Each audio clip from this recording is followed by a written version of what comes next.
Welcome to the Deep Dive. We're your shortcut to getting, well, really well informed. We dig through the sources, pull out the key insights, connect the dots for you. Today, we're jumping into something that's fascinated us forever, basically Mars. From those really blurry first pictures way back when to the kind of wild predictions we hear now the red planet. So, our mission today, we're going to try and demystify this whole race to Mars thing. We'll unpack the, let's say, ambitious plans, the tech that's supposed to make it happen, what the timelines really look like, and some of those bigger questions driving this whole huge journey. We've looked at sources covering the technology, the nuts and bolts of getting there, and also some really interesting stuff on the history, the context, and that ongoing search for life. Right, our goal is to stitch it all together for you, highlight maybe some things you haven't thought about. Okay, so let's unpack this. Why Mars? I mean, what's really driving this modern space race? Is it just, because it's there? Well, it's definitely more than just curiosity, though that's part of it, for sure. It's a much bigger vision. If you listen to someone like Elon Musk, he talks about it very clearly. He sees becoming multiplanetary as a way to, and I think his phrase is something like, vastly increase the probable lifespan of consciousness. Wow, okay. Lifespan of consciousness. That's big. Yeah, it is. The idea is, don't keep all our eggs in one basket. Literally. And metabolically, as he put it. Right. Earth. Earth, exactly. So it's framed as this kind of survival imperative to ensure humanity consciousness lasts longer by spreading out. Existential insurance, basically. Makes sense. Okay, so who are the main players pushing this forward? Because you hear about NASA, you hear about SpaceX. Are they working together or competing or? That's a really good question. Yeah. It's actually a mix. The U.S. approach, for instance, is pretty deliberately trying to blend government work with private companies. Okay. So on the government side, you've got NASA, their Artemis program, heading back to the moon. That's not just about the moon. Ah, right. It's practice for Mars. Exactly. It's a critical testing ground. Learning how to do long missions, testing the tech needed for Mars. And NASA's also working with ESA, the European Space Agency, on the Mars Sample Return mission. A huge deal, actually bringing bits of Mars back here. Okay, bringing samples back. And the private side. That's where companies like SpaceX really come in. They're focused on building the hardware, the heavy lift rockets, and spacecraft like Starship. Their goal is human landings, sure, but also aiming for a sustainable presence, a base, maybe even a city eventually. A city. Wow. So is it a smooth collaboration or is there tension, duplication? There's definitely some overlap, some competition, which can drive innovation, right? But it often works symbiotically. NASA might focus more on the deep science, the fundamental research, finding water ice, understanding the radiation, while SpaceX pushes the engineering, the launch cadence, trying to bring costs down. It's a powerful combo when it works. Right. Okay, this is where it gets really cool for me. The tech. What actual stuff do we need to invent or perfect to make a human trip to Mars even, like, possible? It sounds like sci-fi sometimes. It does lean that way, but the engineering is very real and incredibly complex. First off, you need life support and habitats, rock-solid ones. Right. Breathing, eating, drinking. Exactly. Air and water recycling systems that have to work perfectly for years, shielding against that harsh radiation environment on Mars and in deep space, and growing food. You can't take it all with you. So self-sustaining food production is key. These aren't optional extras. They're fundamental. Okay, so keeping people alive. What else? Well, think about control. Mars is far away. Lightspeed delay means you can't joystick a rover in real time. It's minutes of lag. Yeah, can't do that. Nope. So autonomous robotics and AI become absolutely crucial. Not just helpful, but essential. The robots need to do science, maintain equipment, maybe even build things, largely on their own. Mars is forcing us to make AI truly independent, That's a fascinating insight. Mars is an AI driver. Okay, what else? Getting there must be tough. Getting there is a huge one. Advanced propulsion. Yeah. Your standard chemical rockets like we use for Apollo, they're just too slow for Mars trips with humans. Too slow. How long are we talking? Months. 6, 7, maybe 9 months each way. That's a long time exposed to radiation and microgravity. Yeah, that's rough. So people are working on things like nuclear thermal propulsion, NTP, using a reactor to heat hydrogen, way more efficient, or advanced electric propulsion. These could potentially cut the trip down to, well, maybe not weeks like some hope, but certainly faster. A few months, maybe. Okay, faster travel. Makes sense. And then once you're there, you can't blow everything from Earth. It's just too heavy, too expensive. So in situ resource utilization, ISRU, that's the fancy term for living off the land. Using what's already on Mars. Precisely. Pulling water ice out of the soil, cracking CO2 from the thin atmosphere to make oxygen for breathing, and maybe even methane for rocket fuel to come home. ISRU is absolutely key for staying there any length of time for making it sustainable. Wow, making fuel on Mars. Okay, anything else? Yeah, one more critical piece, maybe less obvious, space awareness. Knowing what's out there, space domain awareness. Tracking debris, asteroids, other spacecraft.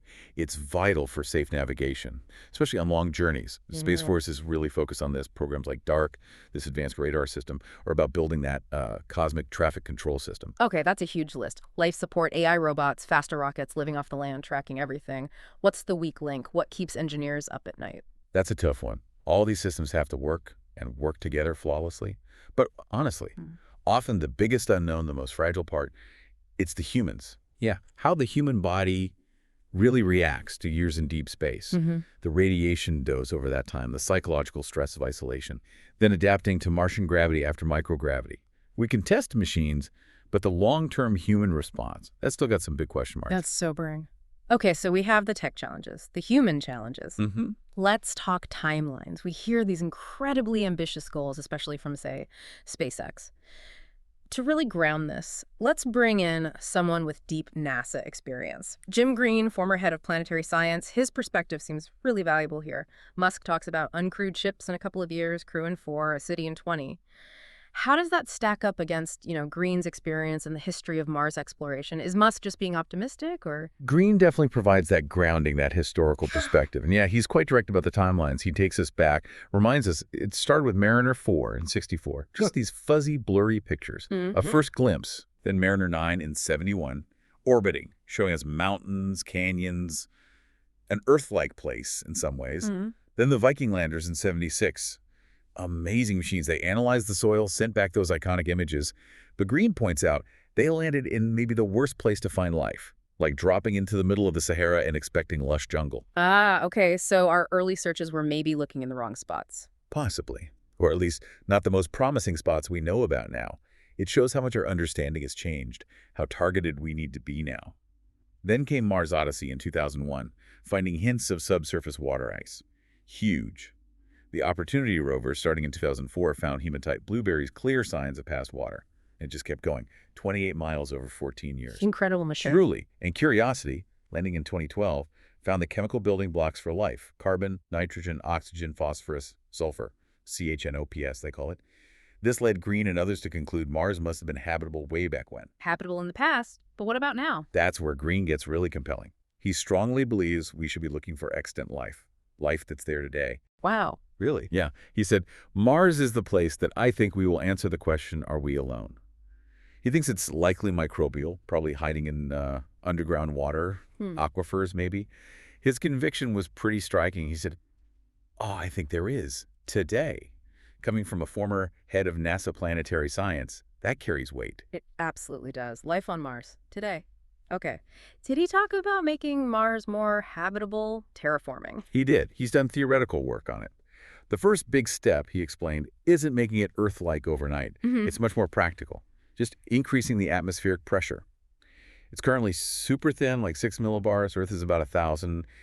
If you could get it up to maybe 60 millibars, 10 times thicker, humans could potentially walk around without a full pressure suit, maybe just an oxygen mask, and machines would work better. 60 millibars? How would you even do that? That's the massive challenge. He mentioned needing a vast magnetic shield first to stop the solar wind from stripping away any atmosphere you build up. So it's a long way off, very theoretical still. A magnetic shield. Okay. So back to Musk's timelines. What was Green's take? He called Musk a wonderful space geek, which is fun, but then said he's very unrealistic in his timescales. Unrealistic? Why? Just the tech? Not just the tech. It's also about knowing enough about Mars itself. Where do you even land humans safely? They need what's called an exploration zone, maybe 200 kilometers across. A place with accessible water ice, minerals, resources they can use for that ISRU tech we talked about. Right. Got to find the right spot. Exactly. And finding that spot is hard. They started with like 55 candidates. Now they're down to maybe 45. Green estimated it could take another 10 years just to narrow that down to the top few landing zones. 10 years just to pick the landing spot. Yeah. That really puts Musk's 4 years to crewed landing into perspective, doesn't it? You need that detailed reconnaissance first. Yeah. Green's personal hope. He wants to see humans on Mars in his lifetime. He thinks within the next 25 years is maybe more realistic. 25 years versus 4, that's a big difference. It makes you wonder, how does that long, slow, careful pace sit with the public excitement that someone like Musk generates? Is there a risk the momentum fades? That's a constant balancing act for agencies like NASA. You need the public support, the political will, the funding, and big, bold goals generate that.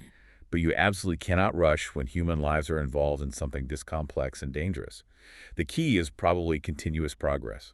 Keep making discoveries with the rovers, keep testing the tech like with Artemis, show steady movement, keep the story alive even if the timeline stretches. Okay, that makes sense. Maintain the narrative. Now, this brings up another point. All this amazing tech, the ISRU, the advanced propulsion, the AI, how does it actually get developed? It's not just NASA building everything in-house anymore, right? Oh, definitely not. That's a really crucial point. A lot of the really cutting-edge innovation isn't just coming from the huge aerospace primes. There are tons of smaller companies, non-traditional players, startups bringing fresh ideas, especially in areas like software, AI, miniaturization. But isn't it hard for small companies to, work with the government, all the bureaucracy and red tape? It absolutely can be. Traditional government contracting can be slow, complex, and favor incumbents. That's why things like Other Transaction Authority, or OTAs, were created. They're designed to be more flexible, faster, less bureaucratic contracting mechanisms. The goal is to make it easier for the government, like the Department of Defense or NASA, to work with these innovative commercial firms. Okay, OTAs, flexible contract. Right. And to help manage this, you have organizations like the Space Enterprise Consortium, or SPEC. SPEC was set up in 2017. Its whole purpose is to bridge that gap between, say, military space buyers and these commercial startups using OTAs. It creates a sort of marketplace where the government can put out calls for prototypes or solutions and get bids from a whole range of companies, including ones totally new to defense work. NSTXL manages that consortium. So it's like an innovation hub connecting the need with the new ideas. Exactly. It's Yeah. a really important part of the ecosystem that's accelerating development for space capabilities, Yeah. including things relevant to Mars. It brings that commercial agility into the government sphere. Wow. What an incredible complex picture. We've gone from the grand vision, the why Mars. To the nuts and bolts that technology is making it feasible. Balance that with the historical context and the more realistic timelines from someone like Jim Green. Touched on that profound search for life, maybe even life today. And looked at how this innovation is actually happening through things like SPES and OTAs. It's quite a journey, just understanding the journey. It really is. Monumental challenges everywhere you look, but also just immense potential, right? Absolutely. Which kind of leaves us with one final thought to chew on. Thinking about all those challenges, all the effort, the potential rewards, imagine that moment. The first human confirmation of indigenous Martian life. Even if it's just microbes, how does that change everything? Our understanding of life, our place in the cosmos. What does that confirmation mean for us back here on Earth? That's the question, isn't it? It fundamentally shifts our perspective. Are we unique, or is life common? It's profound. Something to think about. We really hope this deep dive give you a clearer picture of this whole incredible push towards Mars. Maybe spark some curiosity to follow along. Yeah, it's a story that's still unfolding. Definitely one to watch.